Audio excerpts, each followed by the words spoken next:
Assalamualaikum warahmatullahi wabarakatuh. Kami dari BMSC2 akan menerangkan tentang keutuhan wacana yang terdapat dalam artikel Hidup Mahasiswa Harus Berani. Kumpulan kami terdiri daripada saya sendiri, Ainul Misha binti Mahathir, rakan saya, Amy Amira binti Mansur dan Azam Iskandar bin Zubir. Apa itu wacana? Menurut Kamus Dewan edisi keempat, wacana membawa maksud keseluruhan tutur yang merupakan suatu kesatuan, ucapan, pertuturan dan percakapan. Manakala, Nisafia Karim pada 2008 menyatakan bahawa wacana sebagai unit bahasa yang melebihi batas ayat, iaitu yang boleh berupa satu ayat, sebuah petikan, bab, buku, majalah dan lain-lain. Harimurti Krida Laksana pula berpendapat bahawa wacana ialah kesatuan bahasa terlengkap dan merupakan kesatuan gramatikal tertinggi atau terbesar dalam hierarki gramatikal. Baiklah, kita akan teruskan dengan ciri-ciri wacana. Menurut Asma Haji Omar, dalam artikel Jurnal Dewan Bahasa yang bertajuk Analisis Wacana, terdapat 8 unsur penting dalam wacana, iaitu satuan bahasa, terlengkap, mengatasi ayat atau klausa, teratur, berkesinambungan, kohesi, lisan dan bukan lisan. Seterusnya, mengikut Nik Safia Karim dalam Tata Bahasa Dewan edisi ketiga menyatakan bahawa dua ciri dalam sebuah wacana utuh ialah kohesi dan koheren. Sebagaimana yang kita ketahui, kohesi bermaksud keserasian hubungan antara satu unsur linguistik dengan unsur linguistik yang lain. Kohesi juga mempunyai hubungan antara satu perkataan, frasa atau ayat. Dalam erti lain, kohesi adalah hubungan di antara ayat di dalam sebuah wacana. Manakala, koheren pula membawa maksud kesinambungan idea yang terdapat dalam wacana sehingga menjadi sebuah teks yang bermakna. Seterusnya, kepentingan wacana ada dua, iaitu untuk menentukan perkataan atau kesinambungan antara satu idea dengan idea yang lain. Sebagai contoh peranan wacana, lalu, maka, di sebalik dan antaranya. Yang kedua, mempengaruhi pengolahan, penyusunan struktur ayat, pembahagian perenggan, penggunaan kosakata dan juga penggunaan bahasa. Sekiranya kita meletakkan peranan wacana yang kurang tepat ataupun kurang bersesuaian, maka makna ayat yang ingin disampaikan juga akan menjadi lain, tidak tepat. Informasi ataupun maklumat yang kita ingin sampaikan itu kurang tepat. Baiklah, wacana yang pertama ialah penanda kronologi. Penanda kronologi bertujuan memberi maksud kepada persoalan berkaitan waktu. Di dalam penanda kronologi terdapat 4 jenis kronologi, iaitu kronologi tambahan, kronologi tentangan, kronologi musabab dan kronologi tempoh. Yang pertama, kronologi tambahan. Kronologi tambahan ini bertujuan memberi maklumat tambahan sebagai contoh penanda wacana kronologi tambahan yang terdapat di dalam artikel ini ialah dan, lalu, kadang-kadang, selebihnya, atau dan malah. Contoh ayat yang menggunakan kronologi tambahan ini dalam artikel ialah begitu juga apabila saya memberitahunya, saya akan pindah dan menyewa kamar di Kuncin. Daripada ayat ini, kita dapat lihat bahawa dan merupakan satu contoh kronologi tambahan. Yang seterusnya ialah kronologi tentangan. Kronologi tentangan ini bertujuan memberi maklumat yang bertentangan. Antara contoh kronologi tentangan yang terdapat di dalam artikel ini ialah tetapi dan kecuali. Dapat dilihat daripada contoh ayat di sini, saya masih mendengar laungan itu, tetapi pandangan mata sudah kelabu. Daripada ayat ini, tetapi merupakan kronologi tentangan yang diletakkan pada tengah-tengah ayat untuk menunjukkan bahawa maklumat yang diberikan tadi adalah bertentangan. Yang ketiga, kronologi musabab bertujuan untuk memberikan sebab. Antara kronologi musabab yang terdapat dalam artikel ini ialah maka, untuk, oleh sebab acara di arena terbuka, kerana, demi menjimatkan wang dan jadi. Antara contoh ayatnya, Datanglah tugasan sketsa mingguan daripada asisten dosen Nyoman Gunarasa, maka makin lancarlah saya melakar dengan cepat. Daripada ayat ini dapat dilihat bahawa kronologi musababnya ialah perkataan maka, di mana selepas perkataan maka itu, makin lancarlah saya melakar dengan cepat merupakan sebab kepada ayat sebelumnya. Datanglah tugasan sketsa mingguan daripada asisten dosen Nyoman Gunarasa. Yang terakhir, kronologi tempoh. Kronologi tempoh ini bertujuan memberikan gambaran aturan atau urutan masa. Terdapat banyak kronologi tempoh daripada artikel Hidup Mahasiswa Harus Berani ini. Antaranya, 2 hari sebelum itu, 2 hari sebelum Minggu Mapram tahun 1970, sejak zaman Kerajaan Melayu Melaka, esoknya, selesai sahaja Minggu Mapram, sejak semester 1 tahun pertama hingga tahun akhir, pada masa itu, pada awal sesi dan semasa tiada kuliah. Saya ambil satu contoh ayat daripada Hidup Mahasiswa Harus Berani ini, iaitu esoknya, saya gagahi juga ke kampus, dihantar dengan motosikal oleh Helfi, puteri sulung Ibu Katika. Daripada ayat ini, esoknya merupakan kronologi tempoh yang memberikan gambaran masa. Baiklah, seterusnya saya akan membentangkan tentang penanda organisasi. Penanda organisasi terbagi kepada 3, iaitu ayat, perenggan dan seluruh teks. Ayat pula terbagi kepada 4, iaitu ayat penyata, ayat tanya, ayat suruhan dan ayat seruan.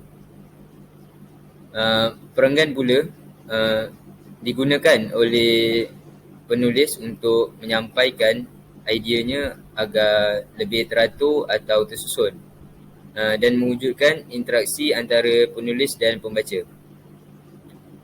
Akhir sekali ialah seluruh teks yang juga terbagi kepada 3, iaitu isi, sintaksis dan pragmatik. Baik, kita pergi kepada contoh ayat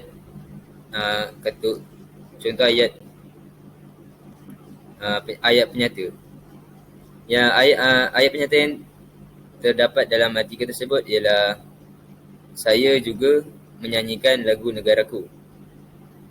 Seterusnya, contoh ayat tanya yang terdapat 5 contoh ayat tanya di dalam artikel tersebut dan salah satunya ialah deraan apa ini. Baik, selanjutnya contoh ayat suruhan pula, iaitu Minggu Mapram di kampus asri wajib dilalui oleh pelajar atau mahasiswa baru di kampus Indonesia. Dan akhir sekali ialah contoh ayat seruan di mana hanya terdapat satu saja ayat seruan di dalam artikel tersebut, iaitu terdengar suara garau, hoi anak Malaysia jatuh pengsan tu. Baik, apakah fungsi perenggan pendahuluan, perenggan isi dan perenggan penutup? Baik. Fungsi perenggan pendahuluan ialah untuk menarik minat pembaca kerana selalunya pembaca akan membayangkan jalan cerita penulisan tersebut melalui pembacaan perenggan pendahuluan. Seterusnya ialah menyatakan latar penulisan seperti latar tempat, latar masa dan latar masyarakat. Lagi sekali ialah mengemukakan tujuan penulisan kerana kebiasaannya perenggan pendahuluan ini penulis akan meletakkan tajuk penulisan yang hendak dikemukakan. Yang kedua ialah fungsi perenggan isi. Perenggan isi ini berfungsi untuk menerangkan tajuk yang dibincangkan, dan perenggan isi ini terdiri daripada isi, huraian, contoh dan sebagainya. Baik, fungsi perenggan penutup pula ialah merupakan isyarat untuk menamatkan penulisan. Seterusnya, untuk membuat rumusan, kesimpulan yang merangkumi keseluruhan tajuk penulisan. Akhir sekali ialah untuk mengemukakan pandangan penulis.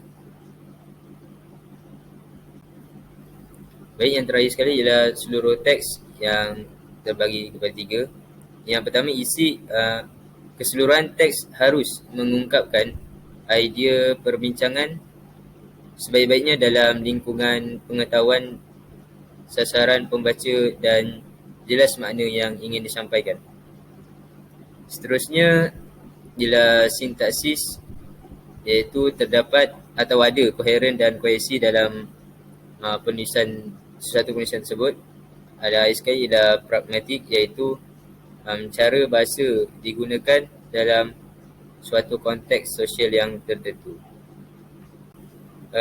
Sebelum saya terlupa, bahagian perenggan tadi, dalam artikel ini terdapat 14 perenggan, dan idea yang ingin disampaikan oleh penulis dalam artikel tersebut jelas dapat disampaikan kepada pembaca, dan kesemua perenggan di dalam artikel tersebut teratur. Namun tidak semua perenggan wujud interaksi antara pembaca dan penulis. Baiklah, penanda wacana seterusnya ialah penanda wacana dan tanda koma. Seperti mana yang saya terangkan tadi, kepentingan penanda wacana ini ialah untuk menghubungkan idea dengan idea yang lain ataupun ayat dengan ayat yang sebelumnya. Jadi marilah kita lihat contoh-contoh dari artikel yang telah saya kaji, iaitu artikel Mahasiswa Harus Berani dalam perenggan ke-8. Contohnya dalam perenggan ke-8, demi menjimatkan wang, saya berkongsi bilik dengan Yovita yang berasal dari Palembang yang sejurusan seni lukis dan grafik. Seterusnya penanda wacana seterusnya ialah, jadi jangan tertipu dengan bilik berhantu, lakonan manusia bertopeng di bilik beralun muzik seram. Yang terakhir ialah, semasa tiada kuliah, saya pun melakar di studio Pak Amri Yahya yang berada di seberang jalan kampus Asri. Selain itu, penanda idea.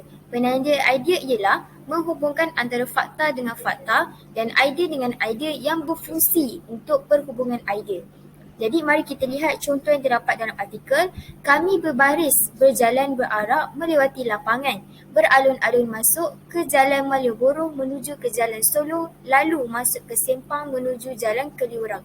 Lalu merupakan salah satu contoh bagi perhubungan idea untuk menghubungkan idea dengan ayat yang sebelumnya. Seterusnya, penanda idea berfungsi untuk pertentangan idea seperti mana yang rakan saya Misha jelaskan tadi, tetapi tergolong dalam kronologi penentangan. Jadi kita lihat contohnya, saya masih mendengar laungan itu tetapi pandangan mata sudah kelabu. Tetapi ialah kronologi tentangan. Jadi ia berfungsi untuk menyangkal ataupun menyatakan ketidaksetujuan kita terhadap sesuatu ayat ataupun sesuatu penyata. Yang terakhir ialah mengembangkan idea. Contohnya, hari kedua saya berwajah ceria, kelihatan sihat dan harus dimasukkan ke bilik berhantu. Contoh ini terdapat di dalam perenggan yang ke-7. Penanda wacananya ialah hari kedua saya berwajah ceria dapat menunjukkan perhubungan perenggan yang sebelumnya, iaitu penulis telah terjatuh dan pingsan, lalu penulis berehat di sebuah rumah di Jalan Keliurang. Jadi ia menunjukkan bahawa hari kedua beliau telah pun sihat dan boleh menjalankan aktiviti seperti biasa. Baik, seterusnya saya akan menerangkan apa itu kebutuhan wacana. Sesuatu penulisan yang mantap merupakan suatu wacana yang utuh. Penulisan yang baik ialah merujuk kepada bentuk penulisan yang mempunyai dua ciri utama, iaitu kesatuan dan pertautan. Baik, kesatuan ialah unsur dalam wacana yang mempunyai hubungan idea atau kesinambungan idea. Pertautan pula merujuk kepada hubungan antara unsur bahasa seperti kata hubung, penanda wacana, kata rujukan dan sebagainya yang berfungsi sebagai penyambung bahagian-bahagian dalam sesuatu penulisan. Keserasian hubungan antara suatu unsur linguistik dengan teks yang bermakna dan dapat difahami. Dan keutuhan wacana merupakan aspek yang penting kerana akan memastikan sama ada sesuatu kesatuan itu boleh dikatakan wacana atau hanya sekumpulan ayat yang tidak teratur. Baik, keutuhan wacana dapat diteliti daripada wujudnya kaitan-kaitan aspek semantik, fonologi, leksikal dan gramatikal. Bagi menyambung apa yang dinyatakan oleh saudara Azam sebentar tadi, salah satu keutuhan wacana ialah keutuhan semantik. Apa itu keutuhan semantik? Keutuhan semantik ialah perpaduan makna yang wujud dalam sesuatu wacana. Keutuhan semantik terdiri daripada dua bahagian, iaitu yang pertama, hubungan semantik antara bahagian wacana, dan yang kedua, hubungan semantik yang dilihat dari segi konteks atau luar wacana.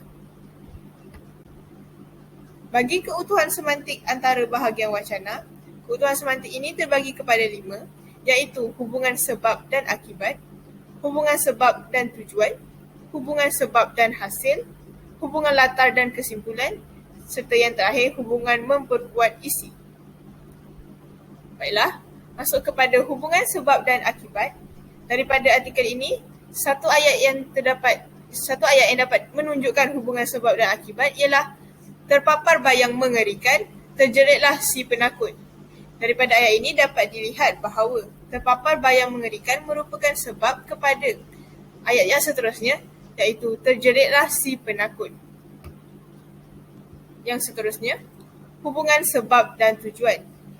Ayatnya ialah topik itu sesuai bagi menghindari cuaca panas atau hujan. Jika hujan gerimis, baju pun basah tetapi kepala dilindungi oleh topi besar di kepala. Daripada ayat-ayat ini, sebabnya dapat dilihat iaitu topi itu sesuai bagi menghindari cuaca panas atau hujan. Yang ketiga, hubungan sebab dan hasil. Itulah rezeki pelajar kembara di rantau orang. Malah, sejak semester 1 tahun pertama hingga tahun akhir, saya terus memperoleh hadiah sketsa Kartini. Ayat kedua iaitu malah sejak semester 1 tahun pertama hingga tahun akhir, saya terus memperoleh hadiah sketsa Kartini merupakan hasil daripada sebab yang dinyatakan pada ayat yang sebelumnya, iaitu itulah rezeki pelajar kembara di rantau orang. Seterusnya, kita masuk kepada hubungan memperkuat isi. Contoh ayat yang terdapat dalam artikel ini ialah mereka bakal menyambung usaha niaga keluarga kaya. Kehidupan mewah, begitu ketara dan sering bolos kuliah. Daripada ayat ini, ayat pertama menyatakan bahawa mereka terdiri daripada keluarga yang kaya. Dan ayat kedua menyokong isi daripada ayat pertama tersebut, iaitu apabila penulis menyatakan kehidupan mewah, begitu ketara dan sering bolos kuliah. Daripada perkataan kehidupan mewah, dapat dibuktikan bahawa sememangnya mereka berasal daripada keluarga yang kaya. Bagi keutuhan semantik jenis yang kedua ialah keutuhan semantik yang dilihat dari segi konteks atau latar wacana. Yang pertama, kesatuan tajuk atau topik. Yang kedua, hubungan sosial antara penutur dan pendengar. Yang ketiga, laras bahasa yang bersesuaian. Namun begitu, daripada artikel ini, hanya satu saja keutuhan semantik jenis ini yang dijumpai, iaitu kesatuan tajuk atau topik. Hidup sebagai siswa pelajar harus berani. Dengan wang lukisan hasil jualan pameran bulan Februari 1969 di Shah Motel, sebahagiannya dibawa ke Jogja. Saya terus membuka akaun di Bank Negara Indonesia. Bunga tabungan sebanyak RM5,000 sebulan itulah buat perbelanjaan sewa bilik termasuk sarapan dan makan malam. Daripada petikan ini, dapat kita lihat bahawa tajuk artikel itu sendiri, hidup mahasiswa harus berani, dinyatakan dalam ayat iaitu hidup sebagai siswa pelajar harus berani. Dan ayat ini disatukan dengan topik yang ditulis apabila bunga tabungan sebanyak RM5,000 sebulan itulah buat perbelanjaan sewa bilik termasuk sarapan dan makan malam. Penulis menyatakan ayat ini dengan menunjukkan bahawa siswa itu sendiri harus berani dan dalam bijak membuat keputusan serta bijak dalam mengurus kewangannya sendiri. Yang seterusnya, keutuhan wacana yang kedua iaitu keutuhan leksikal. Menurut Rahim pada tahun 2021, keutuhan leksikal merupakan tautan antara perkataan atau frasa secara makna yang melibatkan unsur pengulangan kata.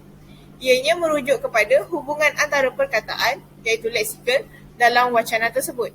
Keutuhan leksikal terbagi kepada 6 jenis iaitu yang pertama, pembuka dan penutup, yang kedua, antonim, yang ketiga, sinonim, yang keempat, hiponim, yang kelima, kolokasi dan yang terakhir ialah pengulangan.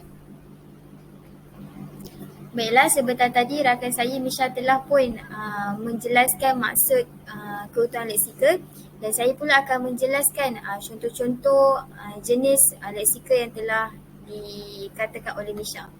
Yang pertama ialah antonim. Antonim membawa maksud kata-kata yang membawa maksud yang bertentangan. Kita dapat lihat contoh di sini adalah pemandangan mapram tersorot ke arah mahasiswa-mahasiswi yang beratur di halaman depan kampus. Mahasiswa-mahasiswi merupakan kata antonim di dalam artikel ini. Mahasiswa dan mahasiswi ini dikategorikan sebagai antonim bagi jenis jantina. Seterusnya ialah sinonim. Sinonim membawa maksud kata yang menyokong makna yang sama atau hampir sama. Contohnya, semua karya Temuduga telah disahkan. Saya berbakat untuk mengikuti program seni lukis dan grafik di ASRI tahun 1970. Kita dapat lihat di sini, setelah semua karya disahkan oleh para panel, maka penulis yang disahkan bakatnya dapat mengikuti program seni lukis dan grafik di ASRI. Yang ketiga ialah hyponim. Hyponim membawa maksud kata yang maknanya terangkum dalam makna kata yang lain. Contohnya, kelengkapan berupa topi anyaman daripada bekas tampi bulat seakan-akan topi petani atau nelayan. Topi ini sesuai bagi menghindari cuaca panas atau cuaca hujan. Okey, di sini kita dapat lihat topi anyaman daripada bekas tampi bulat dikategorikan juga di bawah ataupun dikategorikan dalam topi petani atau nelayan. Itu adalah satu makna. Dan makna lain ialah topi ini sesuai untuk menghindari cuaca panas atau cuaca hujan. Jadi di sini kita dapat lihat bahawa ada makna lain di dalam satu ayat. Yang terakhir ialah pengulangan. Contohnya, pengulangan sebelum itu saya ingin menyatakan pengulangan maksudnya ialah pengulangan kata yang sama. Maknanya dalam satu perenggan itu mempunyai satu perkataan yang sama tetapi diulang-ulang secara berkali-kali. Contohnya, saya bersyukur telah lulus dalam sesi Temuduga di meja pendaftaran 2 hari sebelum minggu mapram. Temuduga itu termasuk ujian melukis cat air di studio dan melakar dengan arang dan tinta di halaman kampus hingga ke pasar yang tidak jauh dari kampus. Semua karya Temuduga telah disahkan. Saya berbakat untuk mengikuti program seni lukis dan grafik di ASRI tahun 1970. Jadi di dalam perenggan ini kita dapat lihat bahawa terdapat 3 pengulangan perkataan Temuduga. Baiklah, seterusnya saya akan membentangkan keutuhan gramatikal. Baik, wacana yang bermutu mesti memperlihatkan hubungan berdasarkan binaan tata bahasa dapat dilihat daripada penggunaan penanda gramatis seperti kata hubung, kata rujukan dan peleburan dan penggantian. Baik, kata hubung ialah kata yang menghubungkan antara ayat dengan ayat atau perenggan dengan perenggan yang lain. Kata hubung berfungsi sebagai huraian, contohnya antaranya seterusnya selain itu pada sudut yang lain, sebaliknya dan lain-lain. Fungsi yang kedua ialah sebagai pengembangan idea. Contohnya seperti dan, tetapi, oleh itu, kerana, dengan dan lain-lain. Dan fungsi terakhir kata hubung ialah sebagai penambahan. Contohnya sebelum, selepas, kemudian, berikutnya, pada masa, ketika itu dan lain-lain. Baik, kata rujukan ialah kata yang boleh menggantikan sesuatu sama ada benda atau manusia. Sebagai contohnya, kata ganti nama. Kata ganti nama saya, dia, mereka, kami, kita, itu, ini, siapa dan lain-lain. Dan akhir sekali ialah peleburan dan pergantian, iaitu untuk mengelakkan pengulangan terhadap sesuatu maklumat daripada penyataan yang diberikan. Contoh ayat kata hubung yang terdapat dalam artikel ialah Cina, Baba Nyonya dan India Ceti juga berbahasa Melayu. Ayat ini menggunakan kata hubung, menggunakan perkataan dan sebagai kata hubung. Yang seterusnya ialah contoh ayat rujukan yang terdapat dalam artikel ialah saya bersyukur telah lulus dalam sesi temu duga di meja pendaftaran 2 hari sebelum minggu mapram. Di dalam ayat ini penulis menggunakan kata ganti diri pertama iaitu saya sebagai kata rujukan. Baiklah, keutuhan wacana yang terakhir ialah keutuhan fonologi. Fonologi dapat dilihat dari segi bunyi seperti hentian suara, nada suara dan intonasi suara. Seterusnya, intonasi dapat menimbulkan hubungan semantik di antara bahagian wacana. Hubungan semantik ini telah diterangkan oleh Misha yang melibatkan tajuk dengan sebab, tajuk dan tujuan dan sebagainya. Yang ketiga ialah intonasi berperanan untuk menjadi penanda dan pemisah frasa serta perbezaan struktur ayat. Yang terakhir, wacana tulisan melibatkan tanda baca seperti nokta, tanda soal dan sebagainya. Wacana lisan pula melibatkan ekspresi wajah serta gerakan tangan dan badan. Jadi marilah kita lihat antara contoh-contoh keutuhan fonologi yang terdapat dalam artikel ini. Yang pertama yang saya jumpai ialah ayat tanya. Hari kedua saya berwajah ceria, kelihatan sihat dan harus dimasukkan ke bilik berhantu. Ujian apakah ini? Yang kedua, celah Aki. Ya, kalau untuk menjadi seniman, pelukis harus mengalami pahit maut. Itulah rangsangan kreativiti atau lukisan bisa terjual. Ini merupakan ayat penyata. Contoh yang ketiga ialah topi ini sesuai bagi menghindari cuaca panas atau hujan. Dan contoh yang terakhir daripada saya ialah ayat seru iaitu hoi, anak Malaysia jatuh, pensan tu. Jadi setelah saya menyatakan contoh-contoh dengan menggunakan intonasi dan juga nada suara saya, kita dapat lihat terdapat beberapa perkataan, beberapa ayat yang saya menggunakan intonasi tinggi dan juga rendah. Contohnya untuk nada suara tinggi saya gunakan untuk ayat seru iaitu hoi, anak Malaysia jatuh, pensan tu. Saya menggunakan nada suara yang tinggi.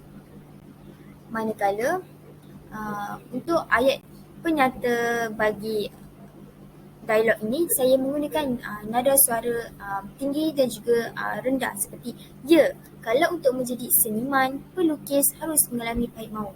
Dapat dilihat dari situ saya menggunakan nada suara yang tinggi dan juga dasar itu juga saya menggunakan intonasi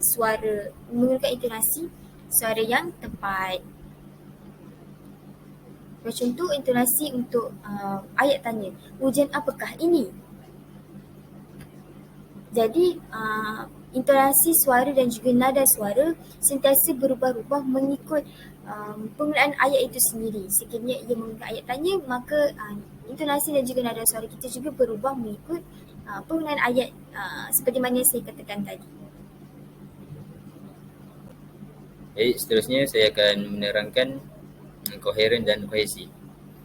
Menurut Kamus Dewan edisi keempat, koheren bermaksud ada kesinambungan antara satu ayat dengan ayat lain supaya mudah difahami. Di dalam contoh ada artikel yang telah dipaparkan, ayat 1 dan ayat 2 berkait dengan iaitu kedua-dua ayat tersebut menceritakan berkenaan sesi pendaftaran. Baik, kohesi pula bermaksud ciri-ciri linguistik yang membantu menghubungkan satu urutan ayat sehingga menampakkan pautan antara teks. Baik, di dalam ayat artikel yang terpapar di skrin ini, pada ayat kedua dia penulis menggunakan perkataan mereka di mana merujuk kepada akademi seni yang berada pada ayat yang pertama. Sepanjang pelaksanaan tugasan ini, kami telah melakukan beberapa rujukan, antaranya daripada laman web PRPM, iaitu kami merujuk maksud bagi istilah wacana dan koheren pada Kamus Dewan edisi keempat. Seterusnya, kami juga merujuk slide yang bertajuk Topik 3 Penanda Wacana oleh Sajab. Dan yang terakhir, kami turut merujuk kepada slide keutuhan fonologi yang ditulis oleh Leong dan Xiong. Itu sahaja daripada kami. Sekian, terima kasih.